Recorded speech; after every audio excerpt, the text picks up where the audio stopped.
Yoo shamaa akkam jirtu nagaaf jaalalli waaqayyoo bakka jirtan hundumaatti isiniif haa baay'atu. Kun YouTube chaanaalii Boonsaa Addisuu Guuteeti. Haaraa yoo taatan subscribe gochuudhaan maatii keenyatti dabalama.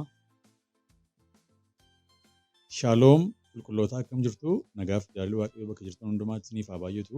YouTube chaanaalii Boonsaa Addisuu Guuteeti. Haaraa yoo taatan subscribe gochuudhaan maatii keenyatti dabalama. Viidiyoowwan nuti yerootti gadhiisnu dafanii akka isin ga'anii fi mallattoo beelii banaa gochuu hin dagatinaa. Arras viidiyoo reakshinii kan biraatiin deebinee dhufnee jirra. Haga xumura sagantaa keenyaatti nu waliin turan affeerraa keenya jaalalaati. Viidiyoo kana laayikii 1000 ni barbaanna. Namni 1000 viidiyoo kana laayikii gochuu hin dagatinaa. Akkasumas immoo yaada qabdan, sajjeshinii qabdanii comment sekshinii keenya irratti nuuf barreessuudhaan hin irraanfatinaa. Akkuma beekamu viidiyoo keenya keessatti luqqisii tokko isiniif dubbisna. Arras luqqisii nuti isiniif dubbisnu Yaaqoob boqonnaa 3 akkas jedha lakkoofsa tokko kaasanii si dubbisa. Mata dureen isaa arraba leenjifachuu jedha. Irraan deebi'aa arraba leenjifachuu. Yaa obboloota koo baay'een keessan barsiisota hin ta'inaa. Nu warra barsiisnutti murtii cimaan akka muramu ni beektuuti. Hundinuu karaa baay'eedhaan gufan. Namni waan dubbatu keessatti hin gufanne kamiyyuu nama hir'ina hin qabnedha. Dhagna isaas guutummaatti to'achuu danda'a. Fardi akka nuuf ajajamuuf yoo afaan isaa luugamne dhagna isaa guutuu gara barbaanne geessuu dandeenya. Mee doonii illee ilaalaa. Dooniin yoo akka malee guddaa ta'ee bubbee jabaadhaan oofame illee namichi isa oofuu otoo xinnoo isheetiin gara barbaadetti geessa. Akkasuma immoo arrabni kutaa dhagna xinnoo waan gurguddaadhaan of jija. Bosonni hammam guddaa ta'u iyyuu hanqee ibiddaa xinnoodhaan akka gubatu hubadhaa. Arrabni ibidda raawwan dhagnaa keessattis addunyaa hamminaati. Inni dhagna guutuu xureessa. Adeemsa uumamaattis ibidda qabsiisa. Ofii isaatii immoo ibidda gahannamiitiin gubama. Galanni Waaqayyoo Gooftaa Maccaatiif haa ta'u. Iddoo kanatti wanti tokko yookaan tuqaa tokko baranna. Akkuma mata dureen isaa dubbatu arraba ofii leenjifachuu jedha. Yookaan arraba leenjifame. Waa'ee arraba leenjifamee haasa'a. As keessatti fakkeenya garaagaraa fuudhee haasa'ee jechuudha.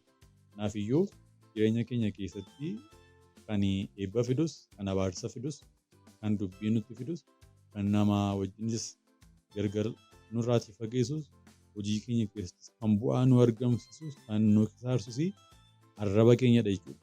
Haasaa keenyadha jechuudha. Macaafni qulqulluu yeroo dubbatu macaafa Maatiyos keessatti you will know them by their fruit jedha. Duuka buutota Kiristoosii yookaan warra Kiristoosiin amananii kan nuti isaaniin ittiin beeknu firii isaan argamsiisanidha. Hojii isaan hojjetanidha.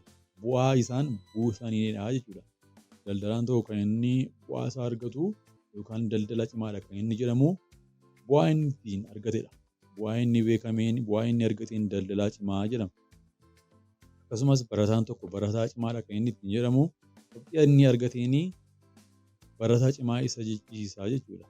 Kanaafuu jireenya keenya keessatti bu'aa warra qaban akka taanuuf, warra naamusa qaban akka taanuuf, warra Kiristoosiin fakkaatan akka taanuu fi arrabni keenya hojii guddaa hojjeta jechuudha. Kanaaf waanuma argamee waanuma nutti fakkaatu haasa'uu qofaa otoo hin taane waan bu'aa buusu, waan ija nuuf kennu, waan namoota fayyadu, waan nuuf fayyaduu danda'u, waan deebisee sammuu keenya hin ceephaane yoo haasofnu arraba qabnu kanaan jechuudha. Waan ittiin bu'aa buusnu yoo goone gaarii ta'a jechuudha. Kanaaf yoo arraba keenya leenjifachuutu nurraa eegama jechuudha. Iyyaanni nuuf haa baay'atu. Bakkee koolaadhaani waa baay'ee dubbatu. Silaas keessa nama namni nu baatu. Kaayyoo fancallisee hunduma sabaadhee. Akka nama abdii hin qabnes fakkaatee. Salkaniif guyyaa deebuukoo fedhaa garaa kooti. Beekta yaa Yesuus hirruukoo. Baay'ee nama jibbisiisa viidiyoon kuni. Egaa viidiyoo kana tiiktookiraan argee namoonni kunis namootuma biyya Itoophiyaatti faarfannaatiin hojjetu. Garuu gocha isaan hojjetan kun akkuma argaa jirtanidha. Baay'ee dhaloonni egaa dhoksaatti warri kun illee ifatti baasanii jiru. Garuu naannoo keenya osoo ilaalleeti, barattoota jiran osoo ilaalleeti, wanti nuti dhageenyu wanta baay'ee jibbisiisaadha jechuudha. Kanaafiyyuu wanta kana mormuu danda'uutu nurra jiraata jechuudha. Akkasumas immoo warri hafuura akkasii kana keessa jallitan, warri hafuura LGBTQ kana keessa lixanii, warri hafuura qaama saala wal fakkaataatiin qaamanii jiran kun baay'een isaanii jaallatanii ni miti. Hafuura dukkanaatiin qaamanii jiru jechuudha. Kanaaf jara kanaa fi waaqayyoon isaaniif kadhachuutu nurraa eegama. Nama kiristaana ta'e tokkotti jechuudha. Wanti kun ilaaluudhaaf dhaguudhaafis wanta baay'ee nama jibbisiisudha jechuudha. Namoonni baay'een addunyaan kun aduu malee dukkana jedhu. Warreen kaan immoo addunyaan kun elektirikii malee dukkana jedhu. Ani garuu sittan hima addunyaan kun Yesuusiin malee dukkana limitiidha.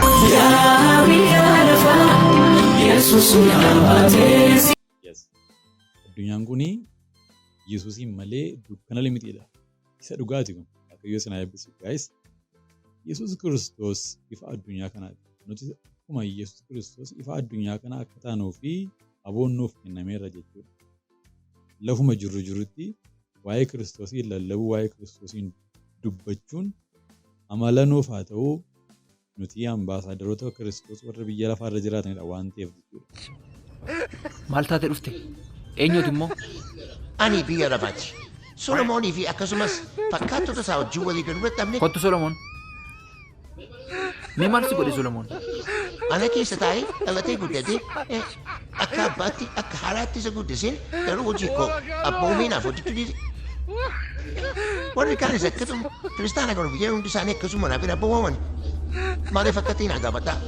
Lafa keessa kee eenyummaa kee dhugaa lafkachaa waan gaarii tolaa himattee.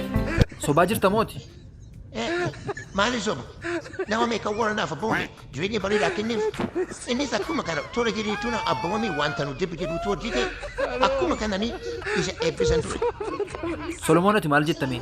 Isaan hojjechaa fi jiruun beekaa hayyoomuu ergaa keessiif hin dhaqu. Solomoon maaliif isaaf abboomuu diddeeti? Isiisarraa malaan damma eegaa. Era itti sanaan jedhu itti naaf haa gaafatamu. Maalaan isa kun imman anuu bareedaa baay'ee miidhagaadha. Hojii kootu maatti hundee malee kun dubbiidha. Hirrikee kuulamaa keessaan summii waliin gallojii keenan sin mormaa. Firadaan akkuttu bakka. Firummaa waliin qabnu hin qabaannus amman sirraa sokkuutan si formaa. Lakkii kottu naaf hojjedhu bareettiin si kaffalaan jedhe. Kutabbii keenarraa nan dandeessu karaa san qabbeerraa siif hin maqu. Lakkii sin jedheera. Namni suradu baay'eedha. Nama suradu surra goren si luraati. Firummaa waliin qabnu hin qabaannus amman sirraa sokkuutan si formaa. Kottu bilis. Kottu bilis. Marko mati jabeessi kuni. Nan sossobiin qubaatti dirmiidha. Arras borii sanaaf dirmiidha. Hey, dhaaba amma waan ati isa jibbituu fi naaf galeera jira. Maalidhanni mul'anni kee abdiin kee borii Solomoon? Mandaaraa qulqullitti waaqayyo biraa banti waaqa keessa. Adoo maal ta'eni? Sirraan turaa malee sin jiraadhu jedhachee ati naaf darabaadha. Bakka hin didee amani. Hojii keen hojjedhu hin hojjennus mootummaa keef hin hojjennu jedhani. Kun immoo si jibbaniitu hin taane hojii si keessatti hojjetamu jibbaniiti. Qoy Solomoon eessa jettee biyyi koo Yerusaalem ishee haaraadha moo? Biyyi koo Yerusaalem. An biyya keessiif hin ta'ure? Namichi kan si garboomu miidhagina kee darbuu fi sirraan godaanaan gaaf tokko biyya koo dhaqee arguu fi. Bakka ati kiristaanotaaf darabaadha. Yerusaalem mandarri qulqullittiin immoo kan qulqullootaati. Galmeen cufameera gara mana galmeetti.